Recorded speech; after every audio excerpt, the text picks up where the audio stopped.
Bem-vindos à unidade 3 e vamos falar agora sobre a gestão da inovação tecnológica. Nessa unidade, estamos preocupados no aspecto de gerir esse processo de inovação tecnológica. Então, eu vou falar sobre algumas coisas relacionadas a isso. Lá na unidade, você, quando estiver lendo o livro, você vai sentir também isso tudo que eu estou falando lá no texto. Vamos lá. Sobre o que vamos falar? Estratégias organizacionais e estratégias tecnológicas, né? Uma está dentro da outra. Vou falar sobre isso. Tecnologias básicas, críticas e emergentes. Essa classificação, vamos conversar a respeito disso. A cooperação para a inovação, que eu prometi lá na unidade 2, que a gente ia continuar falando sobre isso. E a avaliação de projetos de pesquisa, desenvolvimento e inovação. As estratégias organizacionais, elas abrangem a empresa toda, no sentido de negócio, né? Organizacionais, negócio. As estratégias tecnológicas fazem parte das estratégias organizacionais, né? É um subtópico das estratégias organizacionais. Essas estratégias organizacionais normalmente são separadas por longo prazo, médio prazo e curto prazo. Está aqui. Valores, missão a longo prazo, os objetivos, metas, definição de negócios a médio prazo e assim por diante. Nas estratégias tecnológicas, que aí é o que nos interessa, né? Essas estratégias são as ações que impulsionam o crescimento da empresa no sentido de inovação, né? Que abrangem um conjunto de tecnologias e subtecnologias também, né? Para o processo do negócio. Essa inovação, é claro que ela deve refletir numa competitividade. Então, qual é o interesse? Eu devo investir em pesquisa e desenvolvimento porque eu quero me destacar em algum sentido, ou ter um lucro, ou porque o meu concorrente, né, está me colocando para trás. As tecnologias disponíveis se subdividem em básicas, críticas e emergentes, que a gente vai ver agora nesse próximo slide. As tecnologias básicas, chamadas também de necessárias, são as que possibilitam a empresa, a firma, existir. É o básico, é o essencial para que ela exista. Seja por imposição de uma lei, de uma norma, seja por imposição do mercado. As tecnologias críticas são aquelas que vão me dar um diferencial competitivo em relação lá aos concorrentes e me proporcionar uma margem de lucro, né, relativo. As tecnologias estratégicas ou emergentes já fazem parte de um outro patamar. Elas impulsionam a firma para um novo nível de competitividade. Por quê? Eu estou lidando com tecnologias de ponta. Agora, atente que essa tecnologia emergente, ela traz com ela uma incerteza, um risco muito grande, que aí é onde se deve tomar todo o cuidado.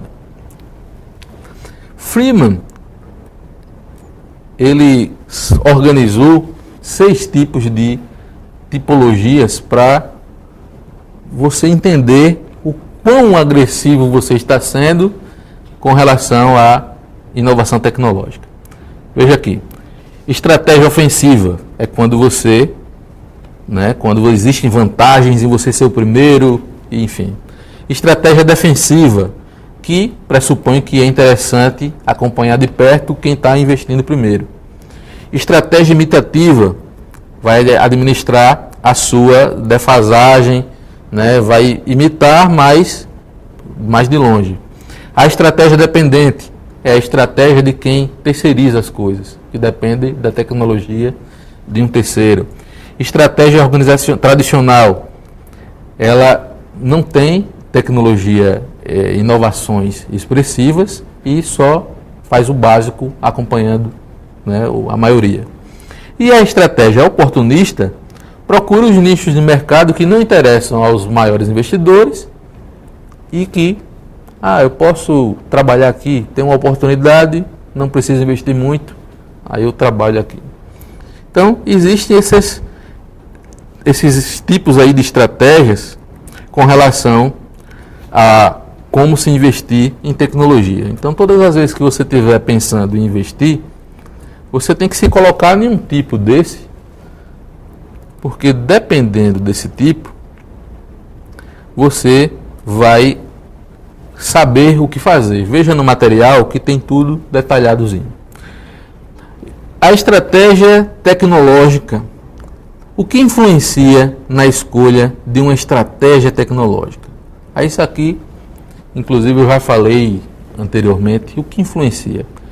Competência acumuladas, experiências, estímulos competitivos, a concorrência vai influenciar, acesso a competências tecnocientíficas, quer dizer, pessoas competentes para aquela nova tecnologia. Então, esses itens, né, todos juntos vão fazer parte do como você vai escolher o seu grau de inovação. Bom, mas sempre tenha em mente o seguinte, que a estratégia tecnológica, ela está alinhada com a estratégia organizacional da empresa, e não o contrário. Então, você não vai definir primeiro o seu nível de agressividade tecnológica, na inovação tecnológica, para depois definir a estratégia organizacional. Não é assim, né? Vem de cima para baixo. Sobre cooperar para inovar, a gente falou lá no capítulo 1 sobre essa cooperação, inclusive sugerida pelos processos aí do governo, pelos programas governamentais. Veja só, o propósito é cooperar para dividir os esforços, né? Compartilhar esforço, né? Então eu posso, por exemplo, ter um parceiro, uma outra empresa parceira para dividir um esforço, mas eu tenho que tomar cuidado com algumas coisas, com alguns itens. Vamos lá. Essa cooperação me traz benefícios. Vamos falar dos benefícios primeiro. Reduzir custos, reduzir riscos, reduzir o tempo para desenvolver, né? Alcançar a economia, né, nessa produção, já que você diminuiu o custo, né, da produção da inovação.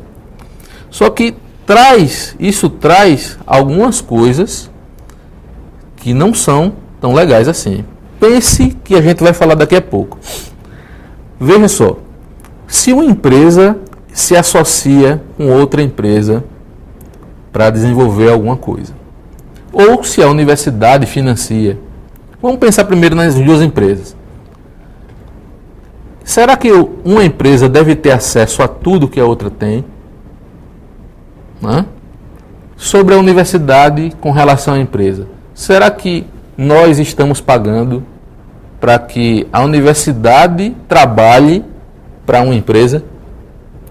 Então, tem algumas coisas aí que a gente tem que, né, pensar bem. Essa cooperação para a inovação se subdivide em algumas formas. Aí eu espero que você vá lá na página 102 do livro, dê uma olhada em cada forma dessa, que são a subcontratação, licenciamento, consórcio, aliança estratégica, joint venture e redes, né? Aí você tenta responder o seguinte, eu coloquei inclusive aqui no slide para você pensar. A empresa está adquirindo conhecimento ou só usando? Eu estou vulnerável quanto à segurança de inovações estratégicas da empresa? Né? A segurança. Então, qual é o nível de comprometimento da empresa uma com a outra? Né? A gente tem que pensar nisso, com calma. Essa cooperação universidade-empresa, ela vem de um modelo chamado hélice tripla, que envolve o governo, a academia e empresas para estimular essa cooperação, como eu já havia falado, né, levanta algumas questões sobre ética, né, essa mão de obra qualificada, quer dizer, o investimento público para financiar, para auxiliar o desenvolvimento de uma empresa privada. Aí tem outras coisas aqui, o desenvolvimento tecnológico, a solução para o problema, né? É uma solução, a empresa está investindo também em alguma coisa porque o governo não investiu, né? Então, a gente tem que pensar, a pesquisa está sendo direcionada pelos interesses de mercado, não é? Enfim, aí são coisas que você deve pensar com calma. Para avaliar cada projeto desse, aí no capítulo, na unidade 3, tem uma seção só falando de avaliação de projetos. Você vai perceber que, claro, todo projeto tem alguns riscos, né? Essa interação, essa proposta de pegar uma empresa, pegar a universidade e juntar, enfim, isso tudo vem para solucionar alguns problemas. Reduzir risco, porque se um perder, não perde tanto assim, porque está em parceria. E deveria se devolver para a sociedade o investimento, que nem sempre isso acontece, né?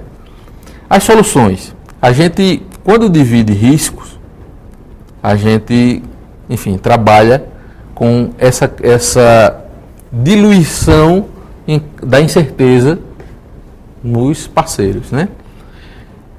Se investir em boa estratégia de avaliação, quer dizer, o projeto em si não é o problema. O problema é quem avaliou o projeto e aprovou o projeto. Então, se deve investir nisso, em avaliação do projeto. Buscar recursos em soluções que agreguem valor social. No próximo capítulo, a gente vai falar de desenvolvimento sustentável, que tem tudo a ver com isso. Veja, a gente hoje está preocupado em competitividade, né? Hoje a gente está preocupado em ter um lucro maior, em ter, enfim, um ganho maior. Mas o mundo hoje direciona que essa avaliação de desenvolvimento, né, de projeto para desenvolvimento, tenha um outro olhar que é com relação ao valor social, né? E a gente vai ver isso lá na unidade 4. Aguardo vocês lá para a gente estudar.